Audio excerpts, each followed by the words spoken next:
So last week I did a video on how to make your own tofu. This week we're gonna put that tofu into a dish. And this dish is really simple, but it's also for people who say they either have never had tofu or say they don't like tofu.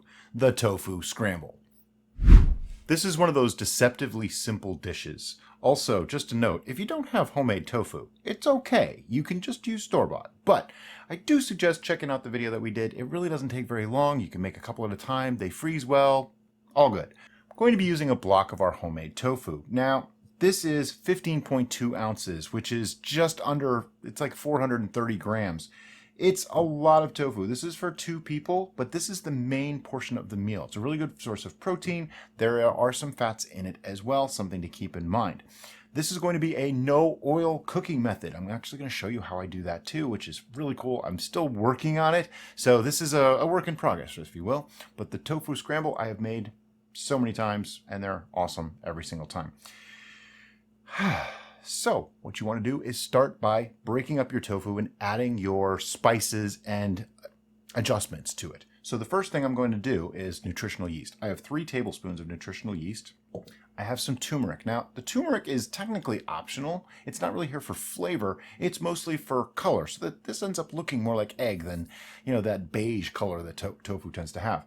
I have half a teaspoon. Black pepper, I have about half a teaspoon here. This is the mixed black pepper, actually. It's got red and white and black peppercorns in it, but I'll just call it black pepper. Fresh cracked, please. Smoked paprika. This is also another technically optional ingredient. It's there for color, and I'm just using about half a teaspoon. And then the one thing that makes this smell and taste like eggs, and that is kala namak, which is Indian sea salt, Indian black sea salt actually, and it's unique. There's a lot of sulfur in it. So as you add it and start cooking with it, that sulfury smell comes out, and it really does make things taste and smell a lot like eggs. I have a 1/4 teaspoon here. You don't need much. This stuff is powerful. And now I'm going to take a fork and mash this up, and that's the idea. I don't like it to be too small and beady. Some people really like scrambled eggs that are tiny. I don't like it like that. I want it to have a little bit of texture still. So it's going to look like scrambled eggs, but it's going to be, broken up. Non più tra I farfalloni amoroso, notte giorno di torno girà. As I do this, the smells are already starting to come out, and it really does kind of smell like eggs. All right, that takes about, 30, 40 seconds maybe. You just want to break it up so you don't see like any square edges and stuff to give away the illusion of this being scrambled eggs.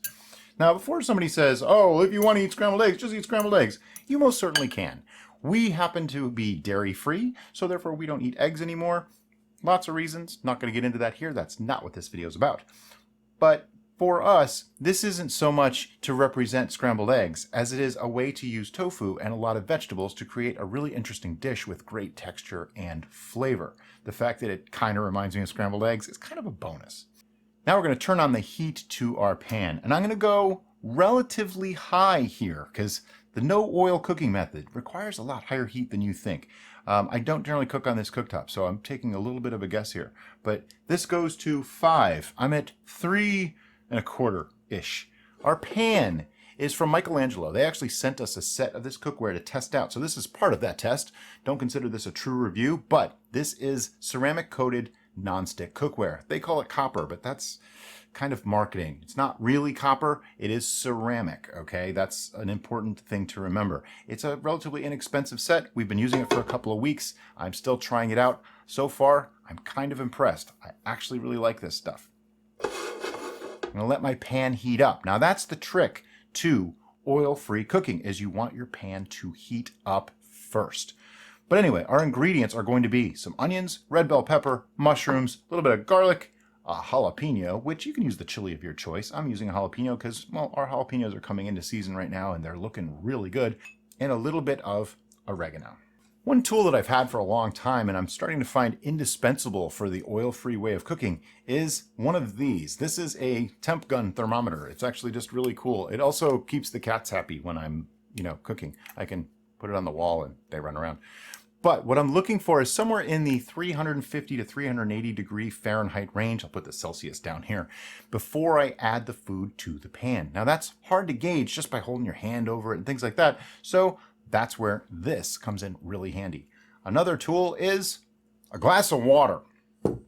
You just want to keep a glass of water nearby. You can use vegetable stock and things like that if you prefer.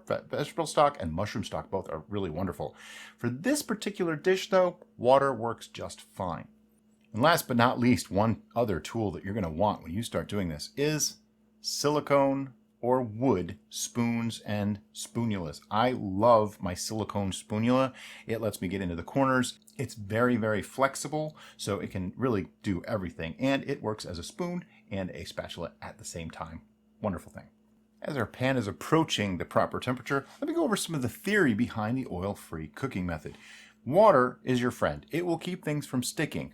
A non-stick pan is also your friend, although I've seen people do it in stainless steel. I'm not quite up to that standard yet, but I'm working on it.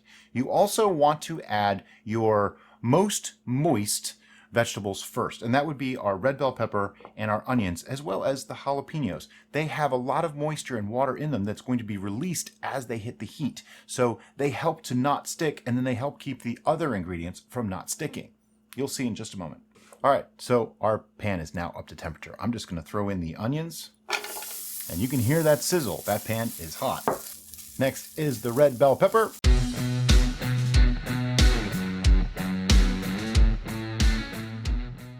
And finally, jalapeno. I don't like to touch jalapenos for obvious reasons. Now, I'm just going to get them moving immediately. Break up the little bits of onion. Sorry for the little bit of noise you're going to hear from the cooking, but it's already starting to smell good in here. I'm just keeping everything moving. If I see anything starting to stick, a little bit of water, and I mean that much. We're not trying to steam, we're just trying to add enough water to keep things from sticking. Takes a little practice, but do it a few times and you'll be fine. And we're looking to just soften these a bit before I add the other ingredients in. This is where having the pan really hot before you start is super critical, because things tend to not stick as much when the pan is really hot, because it forms just a little bit of a protective barrier of water on the outside as the water's released and steam, keeping it from sticking. And I periodically do check the temperature. Yeah, we're at about 320 degrees in that pan right now, in case you were keeping track. That'd be Fahrenheit degrees. I am going to add just a touch of water. I see things starting to get just a little bit sticky.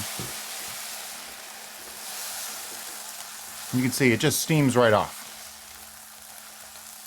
Okay, our onions are starting to soften. They're getting a little bit translucent. Now it's time to add the mushrooms. Mushrooms are kind of cool. You almost can't overcook them.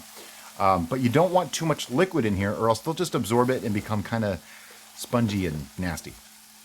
I want to cook them down, get them to release a little bit of their water too. There's a lot of water in mushrooms, just not quite as much as are in bell peppers and onions. Now, the exact ingredients for this. You can play a little fast and loose with this. This is, a refrigerator Velcro kind of thing. And that's how we treat it a lot of the time. We put in, what we have. If we have half an onion, put in half an onion. Got a couple leftover mushrooms, got some extra zucchini, whatever. Throw it all in there. It's all good. I was considering putting spinach in this one. But, I thought we'll leave that out for today. Okay, it's been a minute or so. Let me add in my garlic. And I put the garlic in later, even though I sliced it rather big, because I don't want to burn it. I don't want it to be in there too long and get bitter. You notice one thing, I'm keeping it moving. It's kind of like a stir fry. If you let it sit too long, you will get some color, but they could stick. And I really don't want things to stick in this case. I think it goes without saying, if you don't like it spicy, you can leave out the jalapeno or chili. You don't have to put that in. It's not a requirement. Technically, you can make a scramble with just the tofu. Be a little boring to me, but you could totally do it. All right, I'm actually starting to see a little bit of color on these veggies. Let me show you what that looks like.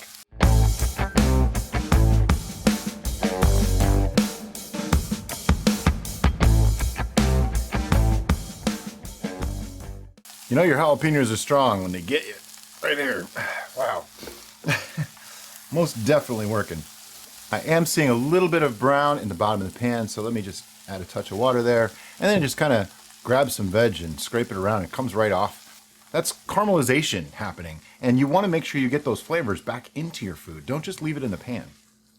Now, if it goes dry and you don't hear any noise, you're about to burn, because that's bad. When there's no liquid left, that's when burning happens. So we want to make sure that you just keep a little bit of liquid in that pan. I could just see a few drops literally on the bottom. All right, at this point, everything looks pretty ready. Let me just check my temperature one more time.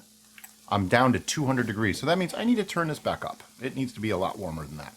On my stove that goes to 10, I usually keep it around 8 when I'm cooking with this method, where I never used to go past like 4 or 5. So big difference, and it's an adjustment, but you'll get there. Like, this is probably a little bit too low now, so I turned it up. Once I get it sizzling pretty good again, then we're gonna add in the tofu. All right, so that I don't have to break up my tofu anymore when I add it, I'm gonna put the oregano in now. This will also help it to toast just ever so slightly as it touches the pan. That way I can mix it through all the veg, and then when I mix the tofu through, it gets mixed in as well. Guys, smell-o-vision.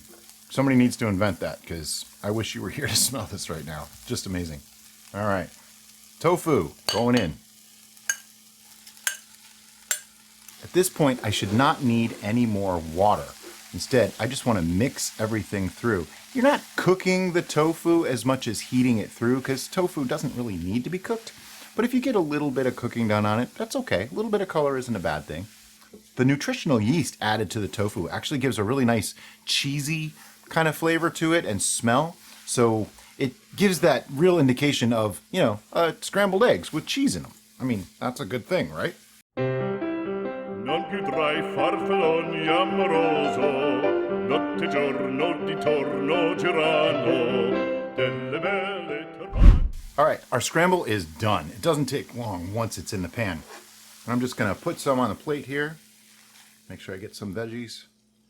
Just a little bit. Derek and I are actually gonna eat all of this in a few minutes, but I just wanted to show you.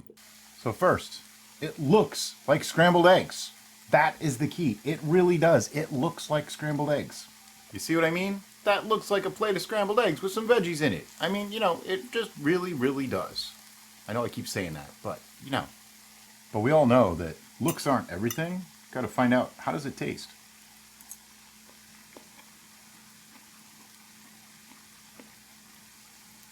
A little bit of a spicy kick to it. Definitely has a little bit of that eggy taste. The texture is spot on for eggs. It's just very close. I mean, is it exactly the same thing? No. Could you fool somebody into eating this? Yeah. I bet you could give this to somebody that's never eaten tofu before. And not tell them that it's tofu, and they won't have any idea. They'll think it's eggs. This is pretty darn good, guys.